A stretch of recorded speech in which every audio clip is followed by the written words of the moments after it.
How y'all doing, everybody? Welcome to my channel. This is You Too Can Be Great. It is New Year's Eve 2020. After all the stuff that you done put me through, 2021 better come out looking like, let's get this year going, because I'm not dealing with this. 2020 was like, we stayed in our house. Those of us who had the lockdown, because where I am, we have a lockdown going on, 10 months out of the year. We work from home if we still have our jobs. We literally didn't do anything this year. Like, I was supposed to have my wedding celebration. It got moved. I had to do like a short little thing. I'm trying to have my next year like an actual bigger thing. God, I'm praying and asking you, Most High, please. I don't want 2021 to be another shit show. Help us now. And for those of you guys who are watching this, my channel right now, Happy New Year's to you, and you guys have happy holidays to you and your family. I'm glad that you chose to still watch my channel, even though y'all are supposed to be out there getting tipsy if you're of age, okay? Now, this is the Real Housewives of Salt Lake City, Season 1, Episode 8, Hot Tub Confessions Review. I'm going to make this real quick because there's only certain things I need to touch on. I didn't do last week's, but this week's I'm going to talk about. Now, I still want to know before we started, how the hell... why rich people's kids got to be so entitled and so spoiled? It will be a cold day in hell before my child has the audacity to go and put a Prada bag, a Gucci bag, or Gucci purse, or whatever for his girlfriend or boyfriend, whatever. First of all, they're not having any girlfriends or boyfriends till after they're married. Number two. So if they even try to even do something like that, I just can't see it. If I'm thinking, will my child ever have the balls to take my credit card and buy something for their significant other without my consent, and something so expensive at that, that's not even an emergency? Would they even try it? No, because I would shove their ass in the oven and cut it on. That day, you would just, you're just gonna have to just go and say goodbye to your friends. I'll be doing your eulogy. There ain't no way in hell, because Mary's son, Robert Jr., I think that's his name, thought it was okay to go. She was whining a couple episodes ago about him buying dogs and stuff like that for his girlfriend, but he's putting it on her dime. Then you got Brooks, Meredith's son, having this condescending, type of sarcastic approach, like nagging approach, when he's talking to his father because he didn't get what he wanted or something didn't go his way. I'm African, so I guess we old school, because my whole booty will be shining with the not even spanking, the flogging that I would get from my parents for so much as even fixed in my mouth to say something like that or articulate myself in that way. So I don't know what the hell is going on with these kids. Then we get to the point where Seth comes back from Salt Lake City and he wants to now talk to Meredith. We have watched, for those of you who's kept up with the show, we've seen Jen, who we thought was close with Meredith. We already know that Meredith's son Brooks is not feeling it for Jen because she had her coochie in his face when she came over to their house. But Jen is not being very friendly or acting like a good friend, because she's now going out of her way to spread what she feels is Meredith's business to everybody and anybody she feels will listen. In this episode, however, Seth came back and he's now pleading for Meredith to now try to work, their marriage out, since they've already taken their space. But in the middle of it, Meredith says that they've taken several separations throughout the years of them being married. I'm thinking every single marriage in this Salt Lake City franchise is already messed up, except for Whitney's and Justin's. They're the only ones I've seen so far that I think are decent and healthy marriage. Every other marriages I've seen on this, I feel like every one of them at some point went up in a divorce. I do. Because now Meredith and Seth, after yet another separation, are now trying to get themselves back together, which I don't think is going to last. Then we get to selfish Lisa and her enabling ass husband, John. And they're talking about, she's basically, every time I see Lisa, her ass just can't stop talking about her damn self. It's like, even when she's trying to give her children advice, it always comes back to her. If her husband is trying to get her to see something or make a point, it always comes back to her and her selfish self. Because she's sitting here talking about how people are DMing her and saying, how do you do it? How do you do it? Like she's basically filling her head up like she's Superwoman or something. Meanwhile, her husband, John, is trying to tell her, hey, we need to slow down. I want to have a family. I want a wife. She says she wants to listen, but she don't hear nothing. Lisa is chasing money because she wants to be like all these wealthy entrepreneurs who have all these several businesses. There's only so much money a person can have in their life when you need somebody to share it with. And you got this man who you got children with telling you that your family can just be based on 90% business. We need to have something where we do things together, and it's our marriage. Because she said work first. Even her own children come second to her wanting to make money. And that says a lot to me about how Lisa is in herself. when she sits up there in the confessional and cries, it just sometimes makes me feel bad because I wonder if they're my kids. Am I taking away some of my time with them? And it really does bother me. But bitch, you ain't doing nothing about it. You still fighting your husband and refusing to listen to him when he tells you that things are going awry and that you need to slow your ass down and be more of a family and a parent to your kids. And you say you don't want to change nothing about yourself. So all that tears you're giving me sounds like complete bullshit. If somebody is not talking about her or praising her or, something that has to do with, it's not surrounding her and her personal emotions, it's almost like a narcissistic way of trying to say that you care about some other people when you don't. It's all about her and her alone. Then Whitney and her husband Justin come in their segment, and Whitney's dad Steve is having a BF because he is about to get a roommate in his sober living resort in his private bedroom with all his chefs that he has. He's gonna get a roommate and he is not having it. He's gonna complain to Whitney to have her come there and pay whatever money that her and her husband can muster up to make sure that he has his private room in his private sober living house. What I don't like about Whitney's dad, as much as I'm proud of him for starting to get his life together, I also feel like he behaves a little bit entitled. From my understanding, he doesn't have a good relationship with any other of his other children because of his habit that because of not just his habit, his illness with abusing substances. So you got this one child that's willing to do stuff for you. I think Whitney said something in her confessional that before she even paid for this sober living, which is like 30 damn K, I was like, shit, I need to own a sober living house. If it's 30,000 per person, I need to own one. That's a good hustle. But she said that in order for her to even pay it, he had to make a whole list of everything that he has ever paid for her, as if she's the one that asked to be born. And I lost respect for that man in that moment. I said, this is what you wanted to kind of blackmail her or guilt her into paying for something that you yourself needs to kind of, you need to get over. And it's not like this is a one-time thing. From my understanding, several of his kids have already fronted up the money in the past before he relapsed. So you feel like this is your way of getting her to pay for you to go to some really, really nice place. Because we know for black folk, if you're an addict, you ain't going to a 30K sober living house. You're going to whatever the county can give you, trying your best, or you got to fight through and push through, and you got to hit rock bottom and have your family push. But ain't nobody paying that kind of money. But you have this attitude that you're going to go to one of your younger children and guilt them into basically helping you. Now, see, I don't have a problem taking care of my parents. If I have to wipe my father's ass or my mother's ass or breastfeed them but feed them and take care of them and wash them, I will do it with joy because I feel like they are my parents. They did it for me, so it is my job to take care of them. But when it's something that has to do with addiction, I don't know if I'll be able to constantly pay for them to kind of get their life together, because I feel like in order for them to even get to where they need to be, they need to experience hardship. They might need to hit rock bottom. And because they make that mistake, they might need to claw their way back up to the top. That way it could be, it'll be something that they'll feel proud to do. If you broke down and you hurt yourself and you're at your lowest and you're able to pull yourself up by your own bootstraps without anybody's help, I think that the reward, the self-reward and self-assurance that you get that you can do this is a little bit more than me just doing it for you. So in Whitney's case, yeah, I know that she's helping her father and she paid for the sober living, but it seems like the father's acting like a fucking ingrate. Because ain't no way that you, who's supposed to be in a sober living house, why the hell are you complaining about a roommate? This is not you're not there. This is not your house. It's not your apartment. You didn't front up any money for this. Don't be calling me when I got to be at home with my kids to complain because you're about to get a roommate. For what? And I love how Whitney was straight up with her father, like, I already did enough for you, because the father already has in his head that he's going to leave sober living early, by the way, because he's only been there for 21 days. He's got to be there for 90. He's already convinced himself that after she already dropped this 30K, not only am I not going to finish the program, I'm going to leave early, and then I'm going to have you pay for the salon that I'm going to now try to recreate my own last old life.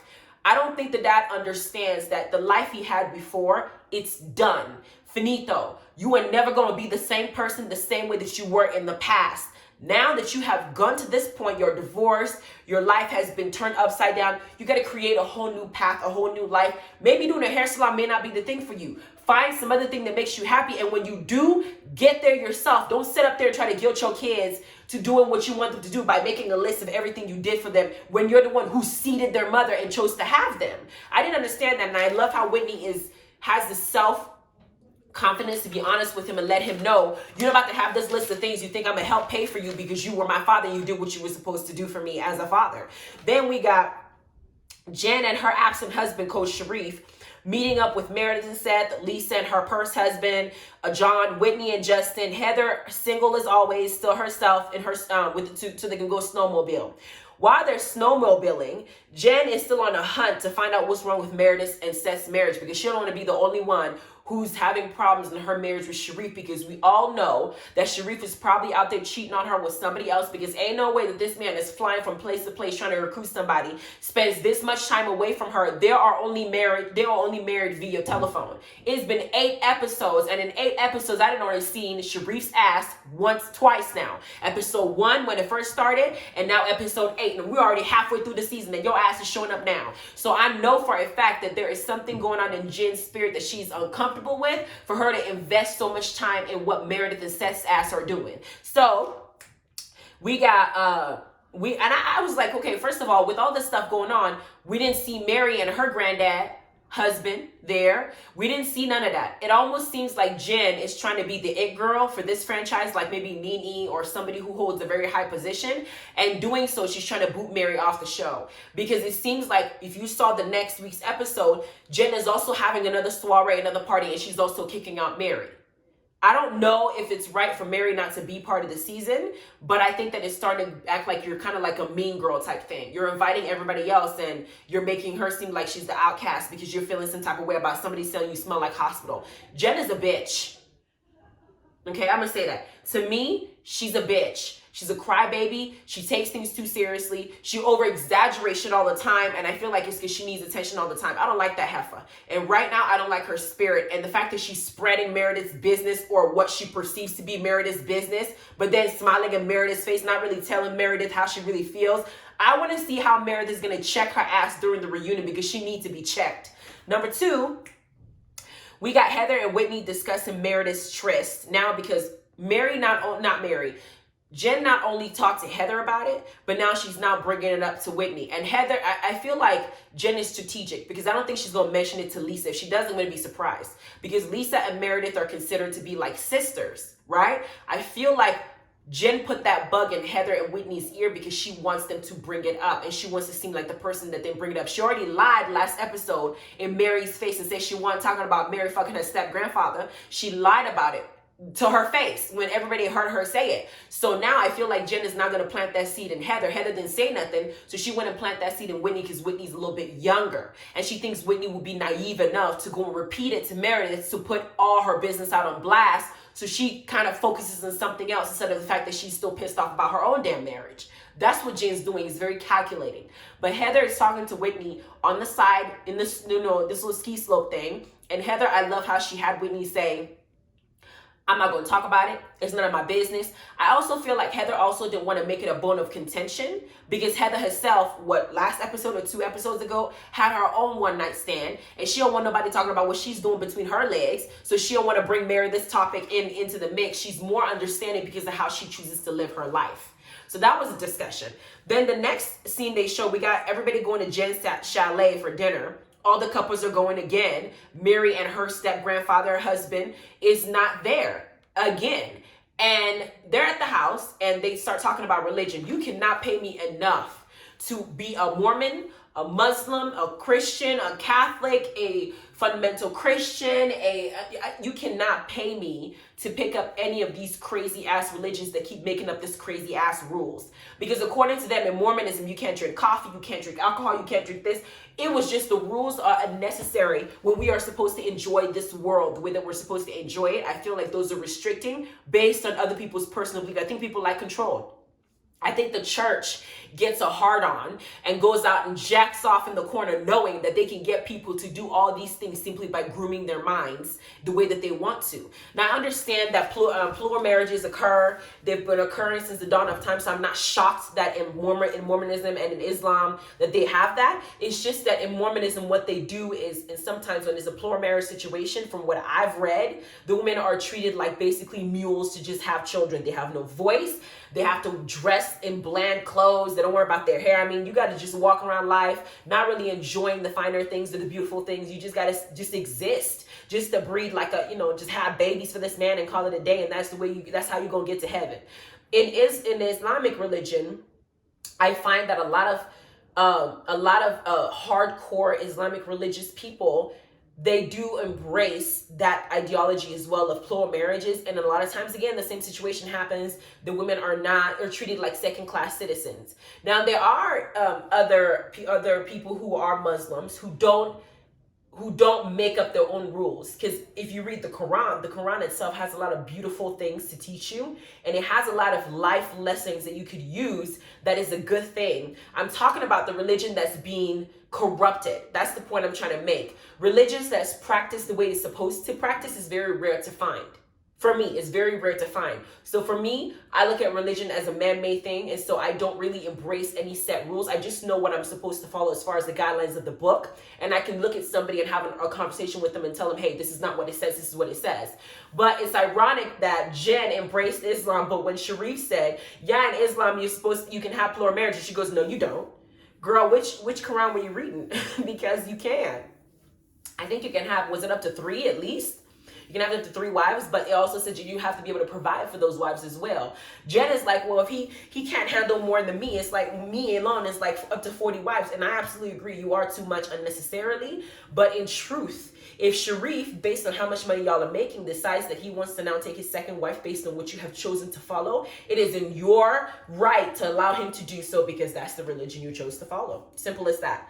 Then the ladies go and do the hot tub thing. And we get to the hot tub, and then the men go to gossip about their marital problems. And Sharif basically starts telling us a little bit part of what he feels. It's almost like Sharif doesn't stay away from home just because of work. He stays away from home because he feels like Jen's nagging him.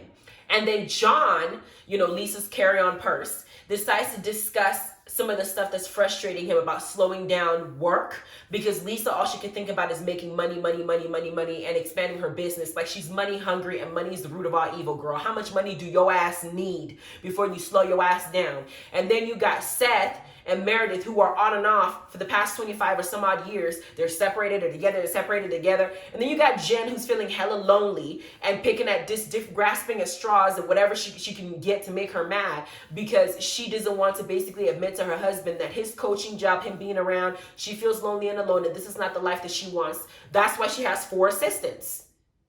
I mean, damn, how many assistants does one person need? Jen is feeling the void of loneliness by having all these different people around her and seeking out problems when there is none, or trying to be a busybody about it. So we get to see the men speak about how they feel. It seems like Seth is more positive now about Meredith. However, I'm wondering how the hell long is that going to take before it falls apart again? That's how I'm viewing it. But that's basically what happened this episode. We saw what's going to happen next episode. Jen's not going to invite Mary to another party, and Mary's going to throw a fit when she finds out that Meredith and Mary are having conversations, and she thinks it's about her behind her back. And that's when Jen is going to continue to target Meredith again in her relationship, and possibly reveal to everybody that she feels like Meredith has been fucking around, because there's a picture that she saw that she's showing everybody with Meredith with another guy. Now she don't understand why her and Seth are in this episode kissing each other like they're all in love. Hell. Anyway, this episode, Salt Lake City needs to go ahead and pick it up a little bit more from what I'm like. Salt Lake City and Real Housewives of Atlanta need to go ahead and pick it up, because I feel like they're a little bit slacking. It was good. Like the first couple episodes, Salt Lake City was giving us a good entry. Real Housewives of Atlanta has been completely disappointing since he started. I don't know what the hell is going on with that show. I might as well go and see if I can find something else to talk about. Maybe 90 Day Fiancé should be better. Who knows? But you guys have a good New Year's. I hope you guys have a good dinner. Take care of yourselves or your family. Stay safe. And make sure that you go into the next year with a good, positive vibe. And, I have my own goals for 2021. Make some goals for 2021 and make sure you stick to it. You guys have a good day. Bye.